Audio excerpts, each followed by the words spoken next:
המושב הזה, הכותרת שלו היא מיסטיקה.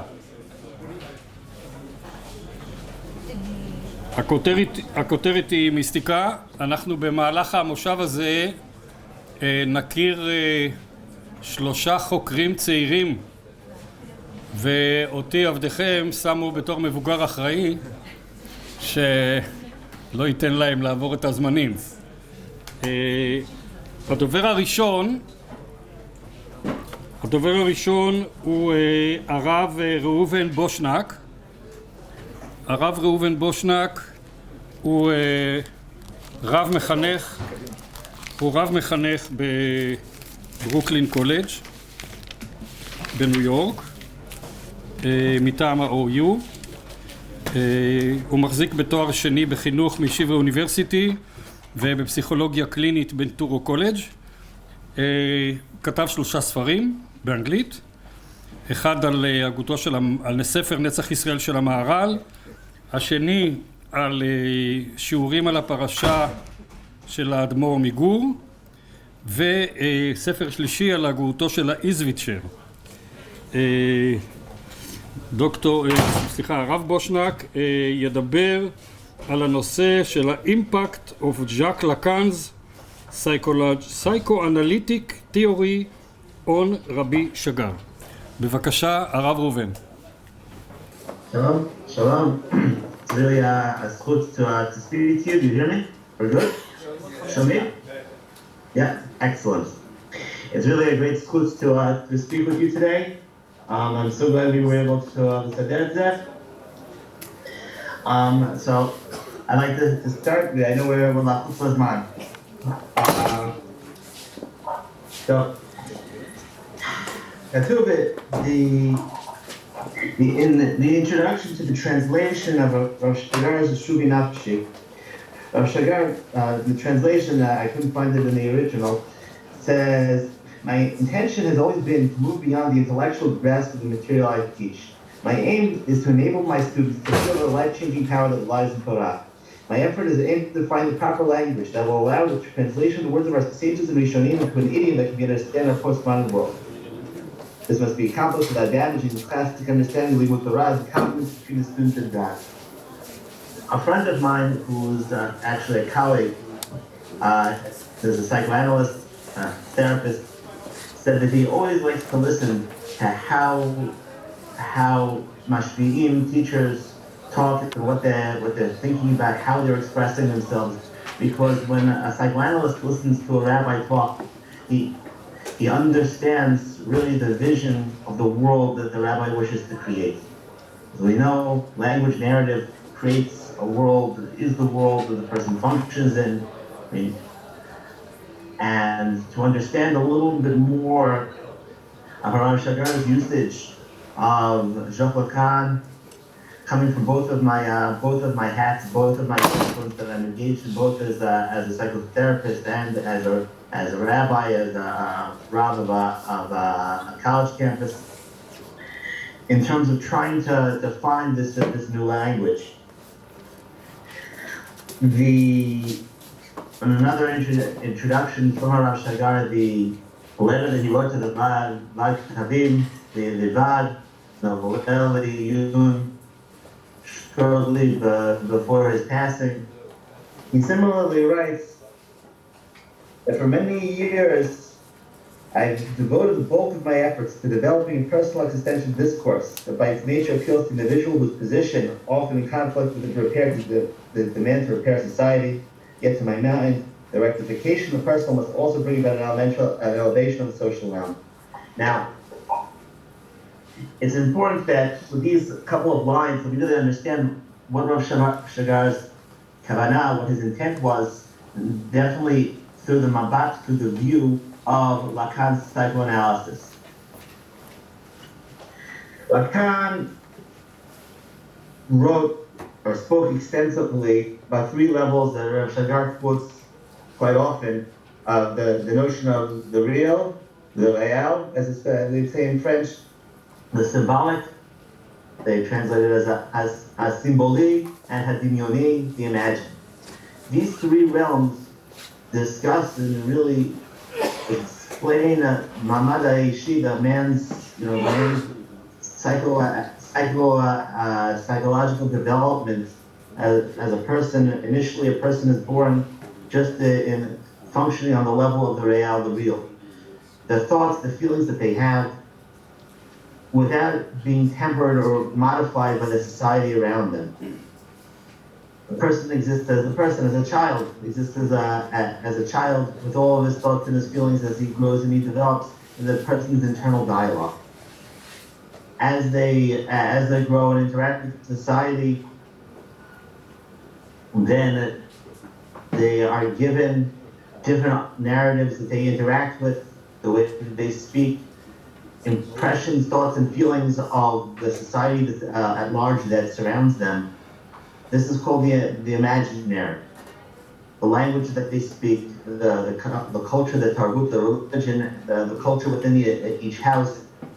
This is a narrative into itself. This is imaginary. This is most strongly depicted by the mirror stage that Lacan spoke about, when the child looks at a mirror and realizes that the reflection that he sees is an image of himself, but is also an image of another with a capital A.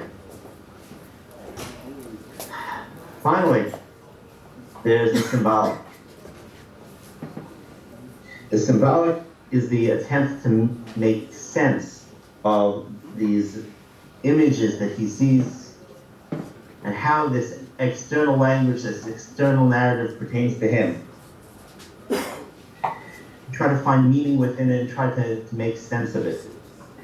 Lacan writes that the goal really of psychotherapy then is to try to, not to adapt more or less to a well-defined or organized reality, but in order to express one's own reality and their desire that should be recognized. As I've emphasized many times, Lacan says, to get it recognized by assemblables, in other words, to symbolize it. The ability to make sense of all of these images, such that an Analsand, as they're called in English, or translation from the German, he will sit with the analyst, he will discuss his thoughts, his feelings, his fantasies, and the analyst will try to help him make sense of all of them, to decode all of them, to understand all of them, to symbolize, as Lacan puts it. And I believe this was the avoda that Rabbi Shagar undertook, like we saw in his Hakdama. This is what he really sought to do, to try to decode the narrative of Judaism and how it is matim, how it parallels the discussion of the real, of the person's internal language. The internal language, the real, is the innermost thoughts of the person, and then how to make it fit and to decode the jargon as found in different Jewish books, specifically in the language of Hasidut and Kabbalah, where he sought to unpack, as we would say, to take out the meaning of these mixed Hebrew and Aramaic terms and how they are mat'im to the person themselves. Now, I believe Rabbi Shagar explains this, in a number of different books, a number of different Sfarim Ma'arim. I think most telling was written in the introduction to the Shiurim on Likutei Moran, the amount of pages that he devotes to it, of Torah Yutet, the 19th Torah of Rabbi Nachman, where Rabbi Nachman discusses what he refers to as Lashon Kodesh, Shlemut Lashon Kodesh, and Targum. He also, at the beginning of the Torah, of the teaching Torah, touches on why a person would go to visit a tzaddik, why he would go to a rebbe, as opposed to just sitting at home with the books. And I believe he was also prompted by the themes of the holiday that are dealing with, on one hand, giving of the Torah, what we call Kabbalat Torah, internalization of the Torah, and also the funny usages of Targum, which are pervasive throughout the holiday. That oftentimes the Kriyat Torah of Shavuot and the Kriyat HaHaftarah, Shavuot, definitely Bachul in Chutz La'aretz, when there's a lot of Aramaic mixed in with the Hebrew, which is a very weird phenomenon. So Rabbi Nachman reflects in this Torah about the nature of visiting a Rebbe, and also the nature of Targum and Lashon Kodesh. So Rabbi Shagar explains the understanding of Targum and Lashon Kodesh very much in the way of Lashon Kodesh is the real, is the language of my soul, the language of myself. Then there's the language of the nations of the world. The language, the foreign languages. Foreign languages are also read as languages that are foreign, not just Shem Lo Azim, Zarim Gamken, that they are also foreign to us. They are an outside dialogue, outside narrative, in the way that Lacan would put it, as the world of the imagined. They're images which exist on the outside. And part of the focus of Shlemut Lashon Kodesh is to take Targum, which is a funny mixture between Hebrew and the language of the nations of the world. It's a bridge point. It's a place which exists in between my internal language and the language of the outside, and to try to literally, as we would say, translate the Targum. The attempt to translate feelings and thoughts that are very real to me, but have a difficulty in their expression, as expressed to the outside world.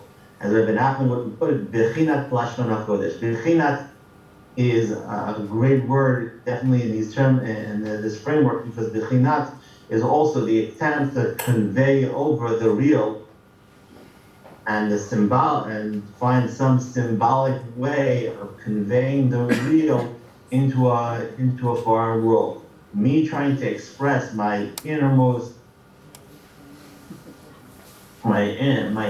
feelings to you oftentimes are hampered by translation. And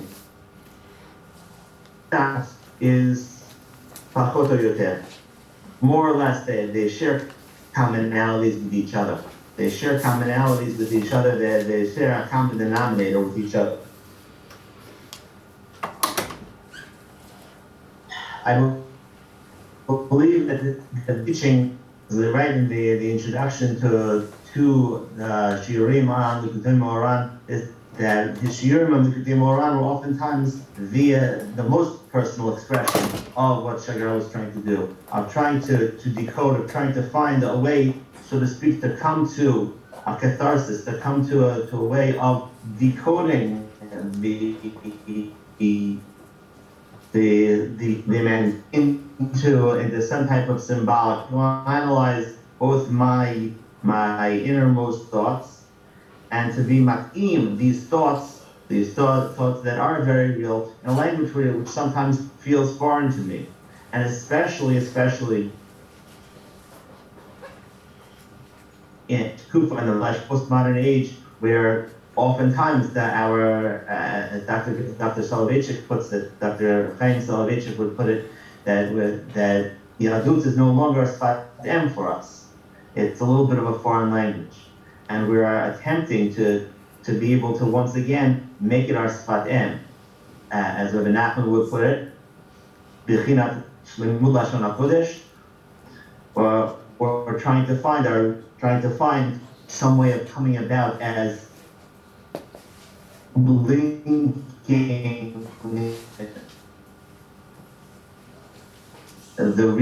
real with the imagined and the symbolic.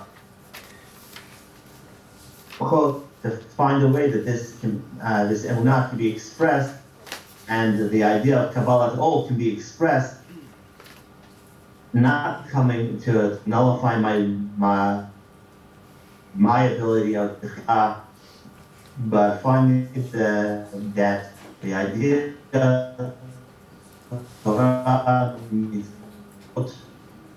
and that world, and be part of life, that I make it a choice, that it becomes necessary.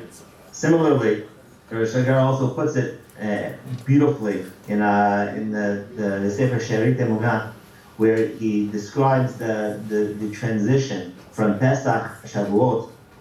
It's called Al Shem Ha'av, the Mamar Al Shem Ha'av, which parallels a Mamar from Lacan, also Al Shem Ha'av, regarding the name of the Father. And we all have the experience sitting at the Seder table as children. That we experience Pesach Seder as children, Kan HaBen Shuel, that the father, the parents impart the Yetziat Mitzrayim to the children. And our experience sitting there as children means that we've received a language which is michutz. It is, as it were, in the realm of the imagined.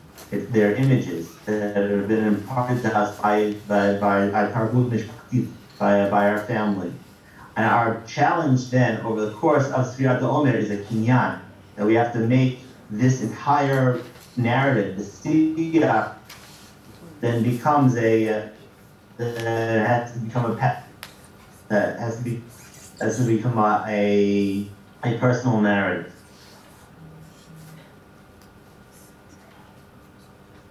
I don't say.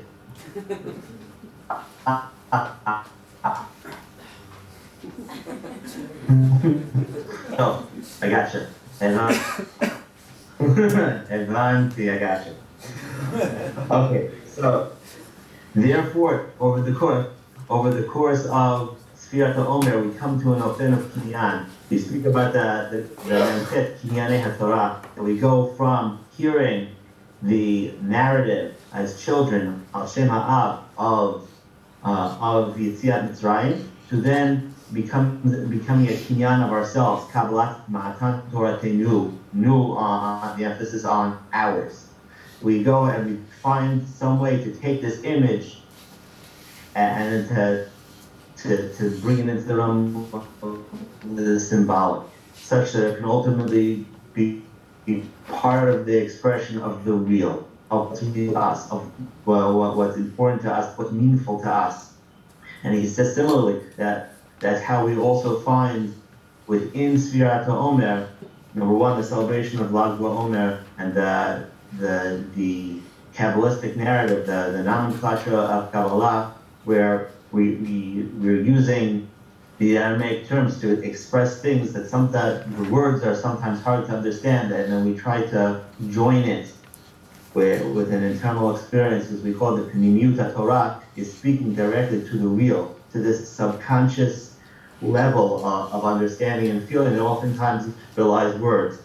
And therefore the jargon of Kabbalah is very difficult to us, but when it becomes decoded, it becomes incredibly meaningful. And the use of remez in Kabbalah then is to take something a little bit outside of the context of the pasuk, and then to see new meaning, symbolic meaning within this narrative, which seems very far to me. This reaches its head, of course, with the yahrzeit of the Baal Shem Tov, which falls on Shavuot as well, because in that way, it's the expression of the Kabbalistic secrets in their most anthropomorphic sense, their most relevant sense towards the person, the sense that touches the person in the most personal and deep way, penetrating again from the realm of the imagined into the realm of the real. Finally, in Shemuel, when Rabbi Shagar discusses the Mashiach as the hacker of reality, is the one who can subvert the program, so subvert the outside narrative and be able then to reform it and to make it have meaning, to bring it closer to the real. I believe that avodah that Rabbi Shagar had of trying to take the real, help us express it in the realm of symbolic, and take the imagined and allow us to decode it again in the realm of the symbolic, was very much on his mind. The religious experience should become once again a sfatim, should become the realm of the real. And throughout his writings, this is what he sought to do as a mission statement, as we saw from the various hakdamot. And I believe also that this is very much what his Talmidim heard as well. That in the introduction, in the English version to the English version, the Tikkun Tfilat from Ratzinger, very much that that a person's interacting with the tradition must be in a way, not as a pat answer, not as an outside answer, as something in the realm of the imagined, but a person has to see it as a patzel, as a puzzle. And this puzzle will give a person a pat answer, they'll hear it for the moment, but ultimately they might think it's still they will pursue it for all of their days. So for us to engage with our Yahadut in the way of a person seeking the symbolic, trying to find this meaning, trying to decode this meaning, in the words of Lacan in an introduction to Tikkun Tfilat, to see it as a puzzle, and then through that be able to decode ourselves and decode society around us. Thank you very much for this opportunity to speak to you.